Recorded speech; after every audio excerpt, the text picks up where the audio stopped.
Bonjour à tous. Mon nom est Benoît. Je voulais vous partager une capsule sur la foi. Est-ce qu'on comprend bien qu'est-ce que c'est la foi? Est-ce que la foi, c'est de croire en Dieu? Est-ce que c'est de croire qu'il faut adhérer à une religion pour faire ce qui est bien, pour qu'on soit sauvé? Est-ce que la foi, c'est un sentiment qu'on a, qu'on est approuvé de Dieu? Est-ce que la foi, c'est de ressentir quelque chose, de se sentir bien? Il arrive des moments, des difficultés où on a l'impression qu'on perd la foi. Est-ce que c'est ça la foi? Donc j'aimerais la regarder avec vous un peu. Et j'aimerais commencer par les définitions du Larousse et de Wikipédia pour qu'on puisse se comparer. Ensuite, on va aller dans la Bible, on va aller voir qu'est-ce que ça en dit.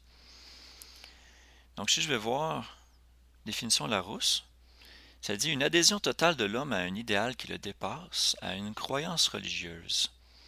J'avoue que ça, c'est une interprétation, c'est une définition très courante qu'on voit de la foi. Ensuite, on a toute adhésion ferme et fervente de l'esprit à quelque chose. Okay, ici, on reste très général encore. Une adhésion ferme et fervente de l'esprit à quelque chose. On va un petit peu plus loin. Confiance absolue que l'on met en quelqu'un, quelque chose. Il me semble qu'on se rapproche de quelque chose ici, là. Confiance absolue que l'on met en quelqu'un, qui pourrait être Dieu, en quelque chose. La Bible, la parole de Dieu. Allons voir la foi en Wikipédia, parce qu'il y a une petite définition de mot qui est bien intéressante. La foi du latin fides veut dire confiance, désigne étymologiquement le fait d'avoir confiance en quelqu'un, quelque chose ou quelqu'un. Je pense qu'on est pas mal dessus, là. Mais comment ça se manifeste? Comment on peut savoir? Comment on peut dire j'ai confiance? Eh bien, si vous connaissez quelqu'un qui honore sa parole, quelqu'un qui fait ce qu'il dit, vous allez avoir tendance à avoir confiance en lui ou en elle. Et d'avoir la foi en Dieu, c'est d'avoir confiance que ce qu'il a dit, Dieu, il va le faire. S'il a promis quelque chose, ça va arriver. S'il y a une prophétie de l'Ancien Testament qui parle de quelque chose dans le futur qui ne s'est pas encore réalisé, si on a foi en la parole, on a foi en Dieu, cette chose-là va arriver, ça va se produire. C'est intéressant comme concept. Je vais ouvrir un petit logiciel qui s'appelle eSword et on va aller voir des passages bibliques qui ont rapport avec ça. Un petit outil très intéressant, eSword, avec lequel je vais travailler dans la plupart des capsules. Merci pour l'astuce. Alors, je vais ouvrir ma collection de versets sur la foi. Je vais placer ma petite fenêtre pour que vous puissiez lire. Alors, un des versets par lesquels j'ai choisi de commencer, c'est Jacques 2, 19. C'est intéressant car ça dit « Tu crois qu'il y a un seul Dieu, et tu fais bien. Les démons le croient aussi, et ils en tremblent. » C'est intéressant parce que ceux qui ont une connaissance de la Bible peuvent dire, puis vous avez sûrement déjà entendu parler de ça si vous n'avez pas de grande connaissance de la Bible, mais il est arrivé plusieurs fois que Jésus a chassé des démons de personnes. Quelle était la réaction des démons quand ils ont été confrontés à Jésus? Ils avaient peur. Ils disaient non, renvoie-moi pas dans l'abysse, envoie-nous plutôt dans ces pourceaux. Ou es-tu venu nous troubler ou nous envoyer en enfer avant le temps? Ils avaient peur parce qu'ils savaient à qui ils s'adressaient. Donc les démons croient que Dieu existe, mais ils ont peur. Maintenant, est-ce que nous, si on croit en Dieu, est-ce que nous en avons peur ou nous cherchons à mieux le connaître? Moi, je crois que si on a vraiment foi en Dieu et qu'on a confiance en ce qu'il dit, c'est-à-dire que s'il a dit « faites ceci », ça représente la vie, et si vous faites ceci, plutôt cela, ça représente la mort. Si je crois en ce qu'il a dit, je vais croire que ceci apporte la vie et que cela apporte la mort. Si Dieu, dans la création, a dit que la lumière soit, et la lumière a été, alors il l'a dit, c'est venu à passer tout de suite après.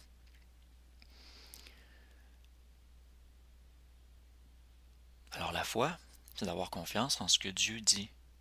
en ses promesses, en sa parole, que ça vient à être réalisé encore et encore, que c'est comme une loi immuable, que sa parole va se réaliser.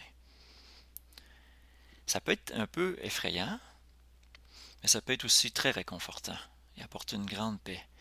Parce que si on est en harmonie avec ce que Dieu dit, on n'a aucune peur à avoir. Et on a une pleine assurance.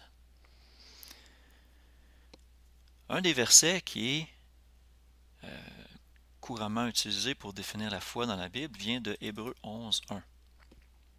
Ça dit: « Or la foi est une ferme attente des choses qu'on espère, une démonstration de celles qu'on ne voit pas. » La foi est une ferme attente des choses qu'on espère. Ça veut dire que quelque chose nous a été promis et on l'attend, on espère et on croit que c'est vrai. Donc c'est une ferme attente, dans le sens qu'on croit fermement à quelque chose qui a été promis, donc on l'espère, on regarde dans le futur, on a les yeux braqués vers ça, on se concentre là-dessus. C'est une démonstration des choses qu'on ne voit pas.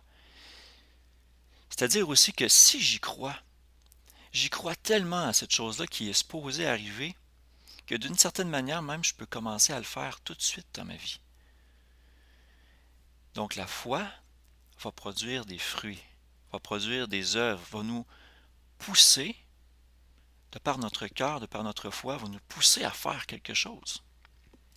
Et on peut très très bien le voir dans le chapitre Hébreux 11, chapitre 11, dans certains passages plus précis comme 6. 11, 6. Or, il est impossible de lui être agréable sans la foi. C'est quelque chose d'important qu'on va retoucher un peu comme thème quand on va parler de la loi également. Est-ce que c'est possible de lui être agréable en faisant la loi, mais en n'ayant pas la foi? C'est pour ça que ça dit ici. Ça dit il est impossible de lui être agréable sans la foi. Donc il faut avoir la foi. Pourquoi? Car il faut que celui qui s'approche de Dieu croit que Dieu est. Donc il faut que si on fait quelque chose, on le fait de cœur, on le fait parce qu'on y croit. Et on le sait qu'il est le rémunérateur de ceux qui le cherchent. Donc on le sait que si on fait ce qui est bien, ce que Dieu a dit, on va être récompensé de la façon qu'il l'a dit. C'est ça, avoir la foi. Si Dieu a dit qu'il allait avoir telle chose qui allait se produire, on doit agir comme si vraiment telle chose allait se produire. On doit réagir en conséquence de notre vie et adapter notre vie par la foi. C'est ça que ça veut dire, le juste vivra par la foi. Maintenant, on tombe dans les exemples. On va dans les exemples les plus connus. Hébreux 11, 7. Par la foi, Noé, divinement averti des choses qu'on ne voyait pas encore, c'est-à-dire le déluge, fut rempli de crainte et construisit une arche pour le salut de sa famille. Par elle, l'arche, et par la foi, il condamna le monde et devint héritier de la justice qui est selon la foi. Si Noé avait entendu Dieu et avait dit « Oui, oui, c'est vrai, oui, je te crois », mais qu'il n'aurait rien fait, est-ce qu'il aurait été sauvé? Non. Il serait mort avec tous les autres. C'est parce qu'il a eu la foi qu'il a construit l'arche et que c'est ça qui l'a sauvé. On continue. On va aller voir Abraham. Hébreux 11, 8. Par la foi, Abraham étant appelé, obéit pour aller au pays qu'il devait recevoir en héritage, et partit ne sachant où il allait. Il devait recevoir en héritage, mais ce pays a été donné seulement vraiment très longtemps après. Après avoir reçu la loi, après avoir passé au désert, après être sorti d'Égypte et tout ça. Mais par la foi, Abraham a obéi et il est allé dans un pays qu'il n'avait aucune idée où il s'en allait. Il ne savait pas où il allait, mais il est parti parce que Dieu lui a dit « Je vais te donner ce pays-là en héritage ». Alors il a cru. Et parce qu'il a cru, il a pris action tout de suite. Et il est parti, abandonnant tout le reste derrière lui. C'est quelque chose qui est très important. Hébreux 11, 9. Alors par la foi, Abraham demeura dans la terre qui lui avait été promise, comme dans une terre étrangère, habitant sous des tentes, avec Isaac et Jacob, les co-héritiers de la même promesse. C'est intéressant. Encore là, on voit la continuité. On voit qu'Abraham a été appelé. Par la foi, il a obéi. Il s'est déplacé. Il est allé habiter dans une terre étrangère qui ne lui avait pas encore été officiellement donnée. Il habitait sous des tentes avec son fils et son petit-fils, qui eux aussi étaient co-héritiers de la même promesse, parce que c'était les enfants d'Abraham. La promesse avait été faite à Abraham et sa postérité, donc ses enfants. On continue. Verset 10. Et pourquoi il demeura dans la terre qui lui avait été promise? Car il attendait la cité qui a des fondements, dont Dieu est l'architecte et le fondateur. À quoi ça fait référence, ce verset-là? Ceux qui connaissent la Bible, je ne sais pas si vous êtes capable de faire le lien, je n'ai pas le verset exactement ici, mais ça fait référence à la Nouvelle Jérusalem. Ça fait référence à la cité céleste de la Nouvelle Jérusalem, qui est préparée de Dieu et qui va descendre sur la terre à la fin, à toute fin. Donc Abraham lui-même, par la foi, attendait la cité qui a des fondements dont Dieu est l'architecte et le fondateur. C'est quelque chose d'intéressant. Et on peut voir après, dans une autre capsule qu'on fera, que cette cité, cette Jérusalem céleste, représente aussi l'Église, représente une épouse. On va explorer ce concept-là dans une autre capsule. Hébreux 11, 13. Tous ces gens-là, Noé, Abraham, sont morts dans la foi, sans avoir reçu les choses promises, mais les ayant vues de loin. Ils l'ont cru et embrassé. Ça veut dire qu'ils s'y sont attachés. Et ayant fait profession d'être étrangers et voyageurs sur la terre. Car ceux qui parlent ainsi montrent clairement qu'ils cherchent une patrie. On est ici, 11, 14. Donc, il y a plusieurs versets aussi dans le Nouveau Testament qui disent que nous sommes des voyageurs, nous sommes des pèlerins dans ce monde. Et nous sommes ici pour apprendre, pour se sanctifier. Et nous regardons devant nous dans un monde meilleur qui nous est promis. Et ce monde meilleur, si on y croit et qu'on en connaît un peu les règles et tout ça, on va commencer à le faire maintenant, par la foi. Et c'est ça qui est tout à fait surprenant. Maintenant, Hébreux 11, 16.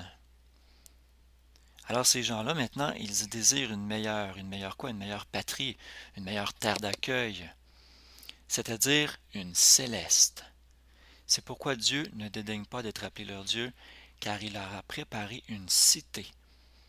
Et là, ici, on fait clairement un lien avec la Nouvelle Jérusalem, la cité céleste, le royaume à venir. Donc, eux-mêmes, par la foi, regardaient dans l'avenir et voyaient ce qui venait. Ils voyaient le royaume à venir et un royaume préparé par Dieu lui-même. C'est intéressant, c'est vraiment intéressant. Allons voir un exemple aussi très bien connu, Moïse, Hébreux 11, 24. Par la foi, Moïse, devenu grand, refusa d'être appelé fils de la fille de Pharaon, choisissant d'être maltraité avec le peuple de Dieu, plutôt que d'avoir pour un temps la jouissance du péché. Donc Moïse, voyant que c'était le peuple, qu'il faisait partie du peuple israélite, mais lui-même avait été élevé chez les Égyptiens, quand il s'est rendu compte de ça, il a eu le choix. Soit qu'il reste dans le luxe chez les Égyptiens, soit qu'il va subir la persécution avec son peuple. Alors, le verset 26 nous dit « Estimant l'opprobre de Christ comme un trésor plus grand que les richesses de l'Égypte, parce qu'il en avait vu la rémunération. » Il a compris que le fait de vivre dans le luxe, là, maintenant, dans les plaisirs, maintenant, allait le priver des choses futures. Parce que dans sa vie de luxe, les Égyptiens vivaient dans toutes sortes de péchés. Mais il a décidé d'aller chercher ce qui est encore plus grand comme récompense. Et il l'a fait par la foi, évidemment. Un exemple très concret de ça, Hébreux 11, 28. Par la foi, il fit la Pâque. La Pâque, c'est quand il sacrifiait l'agneau et qu'il prenait le sang et qu'il le mettait sur les linteaux de leur porte pour que la mort les épargne. Donc, par la foi, il fit la Pâque et l'aspersion du sang, afin que l'exterminateur des premiers-nés ne touchât pas ceux des Israélites. Pourquoi est-ce qu'on fait quelque chose? Pourquoi est-ce qu'on veut faire une fête? Pourquoi est-ce qu'on veut faire ci? Pourquoi est-ce qu'on veut faire ça? On veut le faire simplement parce que c'est écrit, parce que ça dit il faut le faire? C'est un peu comme si je prenais une liste d'épicerie et que ça dit va à tel magasin, achète telle chose. Ensuite, va à telle place, va voir telle personne, il va te donner telle chose, paye de l'argent, tu vas avoir tel truc. Est-ce que c'est comme ça qu'on doit agir avec la Bible? Non. Tout ce qui nous fait agir par la foi rend ces choses-là vivants. Donc, voyant ce que ça signifie, croyant aux promesses qui sont dans ces symboles-là, on le fait parce qu'on y croit, parce qu'on y croit vraiment. Donc, Moïse fit la Pâque par la foi. Dieu lui a dit, je vais tuer tous les premiers-nés, autant des Israélites que des Égyptiens, que du bétail. Mais pour vous, si vous prenez un agneau, que vous le sacrifiez, que vous prenez le sang vous servira de signe et je vous épargnerai. C'est exactement le même symbolisme que Christ, qui est mort pour nous, Christ étant l'agneau de Dieu, son sang couvrant nos péchés. C'est la même chose. Allons voir un peu plus loin. On va aller voir les définitions de la foi. Là, on est un petit peu dans les versets, dans les chapitres ou les livres écrits par Paul. On va le voir carrément, qu'est-ce que Jésus en disait, qu'est-ce que c'était pour lui la foi. Un exemple très flagrant, c'est le centurion romain. Alors, et Jésus étant entré dans Capernaum, un centenier vint à lui, le priant en lui disant, Seigneur, mon serviteur est au lit dans la maison, malade de paralysie et fort tourmenté. Alors Jésus lui dit, j'irai et je le guérirai. Mais le centenier répondit et lui dit, Seigneur, je ne suis pas digne que tu entres sous mon toit, mais dis seulement une parole, et mon serviteur sera guéri. C'est intéressant. Et là, ici, je vais passer quelques versets. Jésus, l'ayant entendu, en fut étonné. Et il dit à ceux qui le suivaient, je vous le dis en vérité, je n'ai pas trouvé une si grande foi, même pas en Israël. Le centurion romain était on va dire, un des gentils, une des personnes des nations. Donc Jésus lui-même dit que ça, c'est la foi. De croire que ce que Jésus avait dit allait être vrai, qu'il n'avait pas besoin de se déplacer. Et Jésus confirme que c'est ça la foi. En 8,13, alors Jésus dit au centenier, va, et qu'il te soit fait selon que tu as cru. Et alors même, son serviteur fut guéri. C'est intéressant. Et il y a un petit verset aussi à 8,11 que j'ai sauté, là, mais qui peut nous renseigner un peu sur des choses à venir. Aussi, je vous dis que plusieurs viendront de l'Orient et de l'Occident et seront à table dans le royaume des cieux avec Abraham, Isaac et Jacob. Ah, ok. Ça veut dire que par la foi, on peut accompagner Abraham, Isaac et Jacob. Mais comment? Par quel mécanisme? On a vu que, par exemple, Noé, par la foi, a construit une arche. On a vu que Moïse, par la foi, a fait la Pâque. Qu'est-ce que ça représente pour nous? Allons voir d'autres exemples. Matthieu 17, 20. Les disciples ont essayé de chasser un démon. 17, 19, on le voit. Alors les disciples vinrent en particulier à Jésus lui dire, pourquoi n'avons-nous pu chasser ce démon? Jésus leur répondit, c'est à cause de votre incrédulité. Incrédulité veut dire qu'on doute, qu'on ne croit pas. On ne croit pas que ce que Dieu dit est vrai. On ne croit pas qu'on est capable ou que Dieu est capable par nous de le faire. Et là, il dit, car je vous le dis en vérité, que si vous aviez de la foi comme un grain de moutarde, qui est une petite semence, vous diriez à cette montagne, transporte-toi d'ici à là, et elle s'y transporterait, et rien ne vous serait impossible. Et bien évidemment, c'est une figure de style que Jésus voulait utiliser, un genre de symbolisme, mais ce qui veut dire, c'est que si on demande quelque chose avec foi, sans douter, on va l'obtenir. On le voit, je crois, en Matthieu 21, 21. Jésus répondant leur dit, je vous dis en vérité que si vous aviez la foi, et si vous ne doutiez point, non seulement que vous feriez ce qui a été fait au figuier, parce que Jésus venait un peu de maudire un figuier et s'était desséché, ce figuier-là, Mais même si vous disiez à cette montagne, ôte-toi de là et jette-toi dans la mer, cela se ferait. Donc encore, c'est la même expression de la foi, c'est que si on croit que Dieu est capable de faire quelque chose, on croit en sa parole, si on a la foi et qu'on ne doute pas, ça va arriver. Mais pour ça, ça demande une action. Si on reste là à rien faire, on ne manifeste pas vraiment la foi, parce qu'en fait, on croit que ça va se faire tout seul. Il y a pour certaines choses que c'est comme ça dans la Bible. Certaines promesses que nous, on n'a rien à faire, Dieu le fait ou Dieu va le faire. Mais il y a certaines autres choses que si on a la foi, on va le faire. On doit faire quelque chose, sinon on ne pourra pas continuer d'une façon à marcher par l'esprit, à être droit. On ne pourra pas, ça ne marchera pas. Ici, on apporte une nuance aussi. Tout ce que vous demanderez en priant, si vous croyez, vous le recevrez. C'est intéressant, c'est très intéressant. On va aller un petit peu plus loin en Acte 3,16. Et là, il y a probablement beaucoup d'autres versets qui existent, qui peuvent parler de la foi. Moi, j'ai choisi un peu cet ordre logique-là, parce que j'avais une certaine ligne de pensée à vous présenter, à vous partager. Acte 3,16.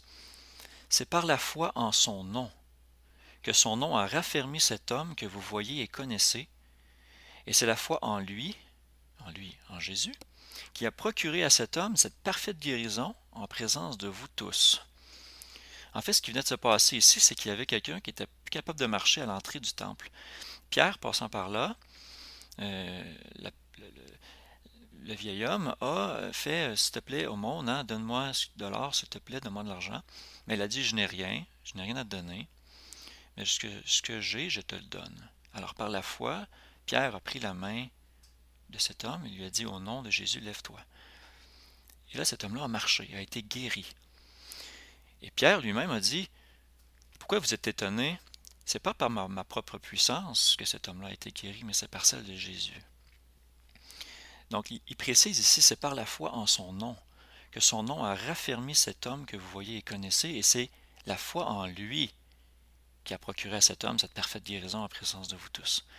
Donc, c'est intéressant de croire que Jésus nous guérit et de l'accepter par la foi, de croire sans douter, de prier pour ça, ça va finir par arriver. Ensuite, j'aimerais aller à Acte 15, qui est dans le Concile de Jérusalem. Acte 15, 8. Parce qu'il y a une petite notion ici sur la foi que je trouvais intéressante. Ici, il y a un contentieux, on va dire un débat sur la nécessité d'être circoncis et de garder la loi de Moïse. Et puis, durant le débat, durant la discussion, les gens disent, je crois que c'est Pierre, il dit, « Et Dieu qui connaît les cœurs leur a rendu témoignage en leur donnant le Saint-Esprit aussi bien qu'à nous. Et il n'a fait point de différence entre nous et eux, ayant purifié leur cœur par la foi. » Maintenant, qu'est-ce que ça veut dire purifier leur cœur par la foi? C'est que si on croit que Jésus est mort pour nos péchés, si on le croit, si on a la foi que c'était annoncé dans l'Ancien Testament, que c'était une promesse, que Jésus est venu, il l'a fait, que ça s'est accompli et que c'était pour nous sauver. Donc, avoir la foi en ça purifie notre cœur des mauvaises œuvres. Donc, si on le croit, c'est sûr qu'on ne continuera pas dans nos anciennes œuvres, on ne continuera pas dans les mauvaises choses qu'on faisait avant. Si on se repent et on est sincère parce qu'on croit vraiment que Dieu a le pouvoir de donner la mort ou de donner la vie, on va obéir par la foi. Et il ne fait pas de différence entre quiconque. Quiconque a la foi peut purifier son cœur. C'est Dieu qui le fait, c'est pas par notre propre pouvoir. Ça aussi, c'est quelque chose de très important. On va aller en Éphésiens 2, 8. Car vous êtes sauvés par la grâce. La grâce, ça aussi, ça fait faire l'objet d'une autre capsule, mais la grâce, si j'en glisse un mot vite comme ça, la grâce, c'est comme de faire miséricorde, c'est comme de pardonner, en fait. C'est ça la grâce. Et c'est par le moyen de la foi. Et cela ne vient pas de vous, c'est le don de Dieu. Est-ce qu'on peut se faire grâce à nous-mêmes? Est-ce qu'on peut se pardonner à nous-mêmes? Certainement. Mais est-ce que cela nous justifie vraiment? Est-ce qu'on peut dire, ah, maintenant que je me suis pardonné à moi-même, je me sens vraiment mieux, j'ai réglé toutes mes choses avec tout le monde, puis je sais que j'ai tout fait comme qu'il faut. Pas vraiment. Parce que si on croit en Dieu, on a des comptes à rendre aussi envers lui. Donc si on est sauvé, c'est par la grâce de Dieu uniquement. Parce que la Bible dit aussi que tout le monde est pécheur, tout le monde a commis des erreurs. Et c'est pas en gardant la loi qu'on est sauvé de quoi que ce soit. C'est par la grâce, c'est par la miséricorde, c'est le pardon de Dieu qui nous donne, par le moyen de la foi, en croyant en son Fils. Et ça ne vient pas de nous, de nos efforts, c'est un don de Dieu. Et il précise ici, ce n'est pas par les œuvres, ce n'est pas par les œuvres, afin que personne ne se glorifie. Donc si, et on va en reparler dans la capsule La foi ou la loi, si je dis, en faisant la loi, je me justifie moi-même, ça ne marche pas. Parce que ça ne peut pas être par les œuvres. C'est par la foi qu'on est justifié. Alors Paul ici le précise aux Éphésiens, il dit, ce n'est pas par les œuvres, afin que personne ne se glorifie. On est tous appelés à s'humilier devant Dieu. Et ça, c'est très important. Allons voir Jean. Un petit parallèle avec Jean 17. Jésus lui-même avait dit, si je vais à Jean 17, 17, juste un peu en haut, « Sanctifie-les par ta vérité, ta parole est la vérité. » Donc, toute la Bible, toute la parole de Dieu est la vérité. Comme tu m'as envoyé dans le monde, je les ai aussi envoyés dans le monde. Si vous vous rappelez, Jésus va envoyer ses disciples pour disséminer la parole et va fonder par Paul les différentes églises. Et là, il ajoute, « Je me sanctifie moi-même pour eux, afin qu'eux aussi soient sanctifiés par la vérité. » Or, je ne prie pas seulement pour eux, mais aussi pour tous ceux qui croiront en moi par leur parole. Ici, on a un élément charnière de la foi, c'est-à-dire que tous ceux qui vont croire en la parole des disciples, qui eux l'ont vécu avec Christ, vont aussi être d'une manière sanctifiée. Donc, ça veut dire que si on croit, on se rappelle la définition de la foi, c'est d'avoir confiance en ce que quelqu'un ou quelque chose dit. Donc, si on croit, comme c'est marqué ici, mais aussi pour ceux qui croiront en moi par leurs paroles, les paroles des disciples. C'est intéressant. Je ne sais pas si vous comprenez. Au pire, revenez un petit peu en arrière, réécoutez un peu, relisez ces versets-là pour essayer de bien comprendre quel est l'enjeu de la foi ici. On refait un saut en Actes, Actes 20, 21. Ici, on vient aussi spécifier. Prêchant aux Juifs et aux Grecs. Aux Juifs, ça veut dire ceux de la circoncision, ceux à qui les oracles de Dieu avaient été destinés, et aux Grecs, c'est-à-dire, ça désigne pas nécessairement seulement les Grecs, mais tous les gentils, c'est-à-dire tous les non-circoncis dans la chair, c'est-à-dire tous les gens qui sont considérés comme incroyants. Donc, en prêchant aux Juifs et aux Grecs, la repentance envers Dieu, ça c'est une chose, la repentance envers Dieu, on se repent de nos mauvaises œuvres, de nos péchés envers Dieu. Et ensuite, et la foi en Jésus-Christ notre Seigneur. Ce sont deux choses. Donc on se repent de nos mauvaises actions envers Dieu et on accepte par la foi la grâce que Dieu nous a faite, qui est en son Fils Jésus, pour effacer nos péchés. Je vais finir avec, je crois que je finis avec ça, ou en tout cas c'est un des gros morceaux, je crois, c'est que Jacques, dans le chapitre 2, nous explique bien cette espèce de dynamique-là entre la foi et les œuvres. Le premier verset de Jacques 2 dit bien, « Mes frères, que la foi que vous avez en notre Seigneur Jésus, glorifié, soit exempte d'acception de personne. » Et là, de quoi qu'on parle d'acception de personne? Là, il décrit dans les prochains versets que si on fait un jugement dans notre cœur en voyant une personne pauvre ou une personne riche et qu'on traite ces gens-là différemment en fonction de leur apparence, on commet un péché. Et il fait bien une relation avec la foi. Regardez, mes frères, que la foi que vous avez en notre Seigneur Jésus-Christ glorifié soit sans exception de personne, sans favoritisme. C'est ça qu'il dit. On va aller au verset 8. Si vous accomplissez la loi royale, mais qu'est-ce que c'est la loi royale? Et il énumère une partie de la loi royale. Tu aimeras ton prochain comme toi-même. Et ça, on va le voir aussi dans la capsule sur la loi de l'amour. Qu'est-ce que c'est exactement? Tu aimeras ton prochain comme toi-même. Vous faites bien. Mais il poursuit immédiatement et dit, mais si vous faites exception au favoritisme de personnes, vous commettez un péché, étant convaincus par la loi d'être des transgresseurs. Mais où on trouve cette définition-là? On la trouve dans l'Ancien Testament. Et ça, dans la capsule, la loi d'amour, ou encore la foi et la loi, on va en parler un peu aussi. Et là, il précise, car quiconque aura observé toute la loi, s'il vient à pécher dans un seul point, devient coupable de tous. Ici, il fait clairement le lien entre la foi, qui doit être exempt de péché. Et il dit, si vous faites une distinction de personnes entre un riche et un pauvre, vous êtes devenu juge et vous avez des mauvaises pensées en vous-même. Et il dit, vous êtes transgresseur de la loi.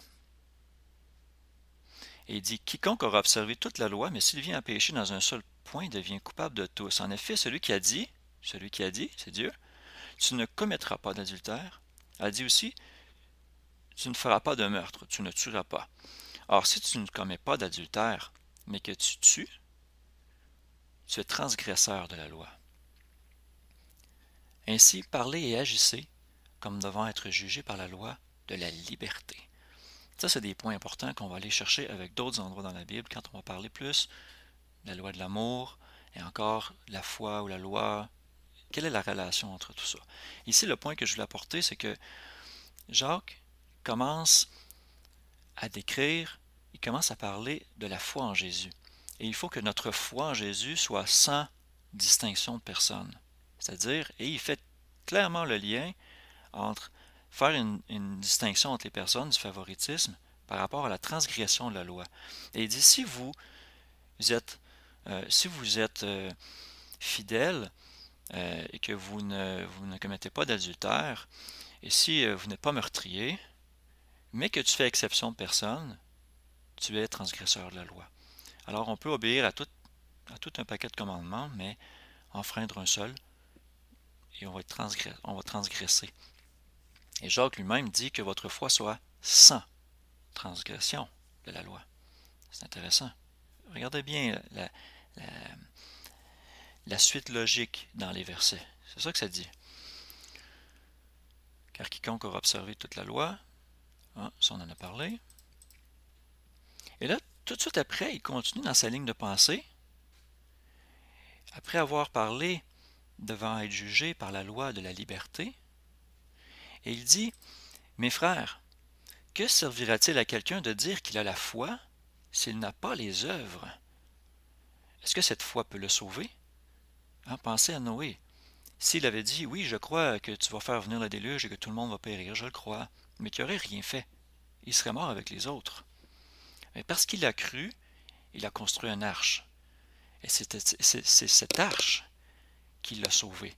Donc c'est une combinaison entre la foi qui l'a amené à faire quelque chose, qui l'a sauvé. Okay? Et ici, il continue dans son narratif, il dit, il en met de même de la foi. Si elle n'a pas les œuvres, elle est morte en elle-même. Donc si la foi ne produit pas de fruits, si la foi ne nous fait pas un changement profond dans notre comportement, dans notre façon d'être, notre façon de penser, dans notre cœur, la foi est morte. Elle ne sert à rien. C'est intéressant. Ensuite, je fais un petit bout dans 2 Pierre 1. Ici, on parle des promesses. En 2 Pierre 1, 4, on dit « Par lesquelles nous a été données les très grandes et précieuses promesses, afin que par leurs moyens vous soyez participants de la nature divine, en fuyant la corruption qui règne dans le monde par la convoitise. » Qu'est-ce qui règne dans le monde présentement? Réfléchissez en vous, répondez en vous-même. Qu'est-ce qui règne dans le monde? Alors il dit, il faut être participant à la nature divine en fuyant cette corruption dans le monde. Il faut croire aux grandes et précieuses promesses. Évidemment, il parle de la foi ici. Verset 5, aussi en apportant tout votre zèle, ajoutez à votre foi la vertu, et à la vertu la science. Donc ce sont des choses qu'on ajoute. On ajoute à la foi le zèle, c'est-à-dire l'envie de le faire, le feu qui nous dit oui, il faut le faire. Et à la vertu, c'est de bien faire, ce sont des bonnes choses. Et ajouter à ça la science ou la connaissance. Et ajouter à la connaissance la tempérance. Une fois qu'on sait, on devient tempéré, on devient équilibré dans tout ça. Et ajouter à la tempérance la patience. Une fois qu'on atteint un certain stade, on devient beaucoup plus patient parce qu'on comprend la véritable nature des choses. Donc, on devient patient. Ensuite, à la patience, la piété ou l'humilité.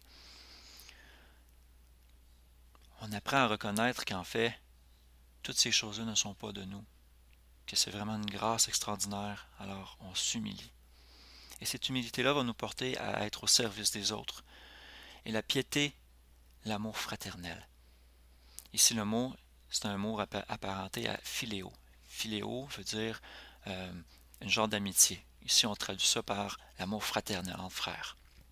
Et ensuite, l'amour fraternel va nous conduire à la charité. Le mot ici, c'est agape ou agapao.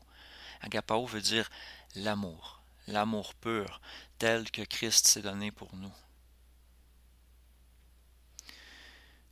Alors, vous voyez la chaîne de choses par laquelle la foi nous emmène. C'est assez exceptionnel. C'est très intéressant. Je vais faire un dernier parallèle avec l'Apocalypse. On a commencé presque avec Noé à la Genèse et on finit en Révélation. On s'en va en Apocalypse 14-12. C'est ici la patience des saints. Ce sont ici ceux qui gardent les commandements de Dieu et la foi de Jésus. Ici, on peut voir que ce sont deux choses séparées. Ce sont liés par une liaison et quelque chose d'autre. Ici est la patience des saints. Et on peut faire une relation avec ce qu'on vient de lire en 2 Pierre 1. Ce sont ici ceux qui gardent les commandements de Dieu et la foi de Jésus. Et ça ne dit pas « et la foi en Jésus ». Et ça dit « et la foi de Jésus ». Alors moi, ce que je comprends de ça, c'est que si j'ai la foi, je vais faire ce que Dieu me dit de faire par la foi. Je vais manifester des œuvres, que ce soit d'aller prêcher, que ce soit de faire ce qui est bien, d'aimer mon prochain, d'aimer Dieu, je vais le faire. Et je dois aussi avoir la foi de Jésus, la même foi que lui a eue envers son Père quand il a marché sur la terre. Je dois émuler, je dois faire ressentir, l'avoir en moi, y croire. Je dois avoir la même foi que Jésus. On va encore un peu plus loin, en Apocalypse 21. Je vis ensuite un ciel nouveau et une terre nouvelle. Ça, c'est après toutes les tribulations, après la destruction qui va venir sur la terre qu'on peut lire en Apocalypse. Tout va être recréé.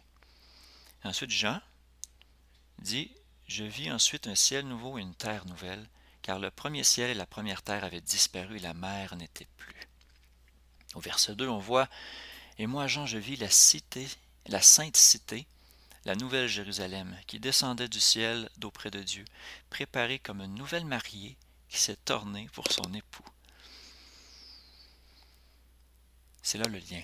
Et on va le voir quand je vais expliquer l'Église dans une autre capsule. Mais ici, c'est une image, la sainte cité. Ça fait relation directement avec Hébreux 11 quand on parle de la foi. C'est quelque chose vers laquelle nos regards sont braqués.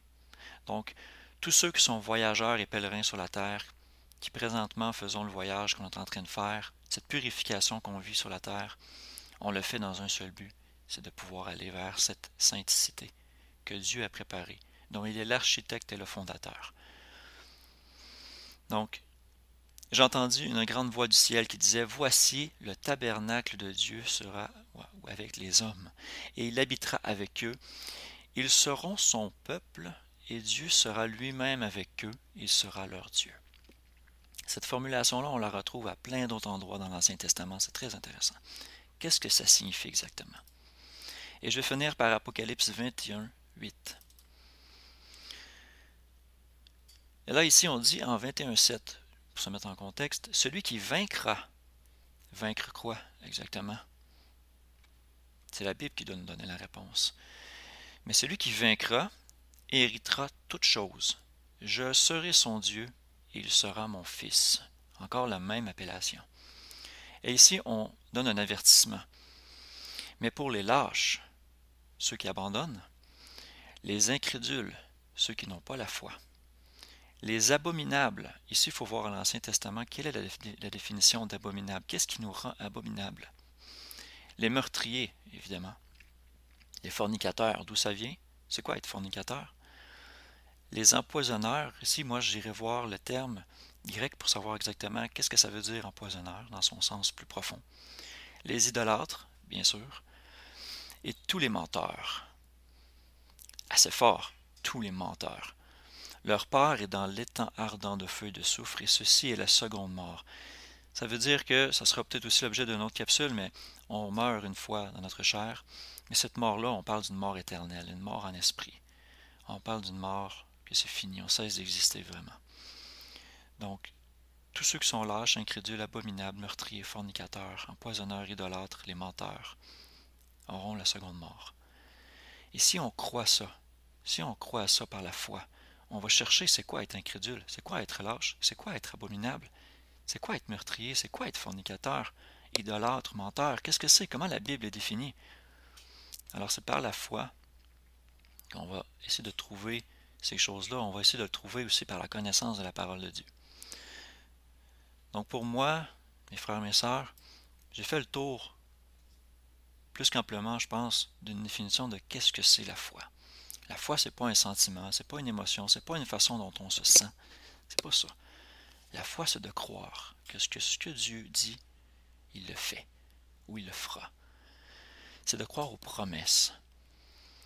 C'est simplement ça. Donc, si vous vous sentez mal, si vous avez des difficultés dans votre vie, ne perdez pas la foi. Continuez à croire en les promesses. Malgré toutes les difficultés qu'on peut ressentir dans notre vie, continuez d'avoir la foi.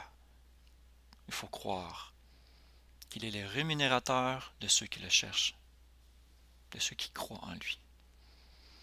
Je vous laisse là-dessus, mes amis, mes frères, mes sœurs. Je vous remercie de m'avoir écouté. Dieu vous bénisse. On se revoit dans une autre capsule. Au revoir, merci.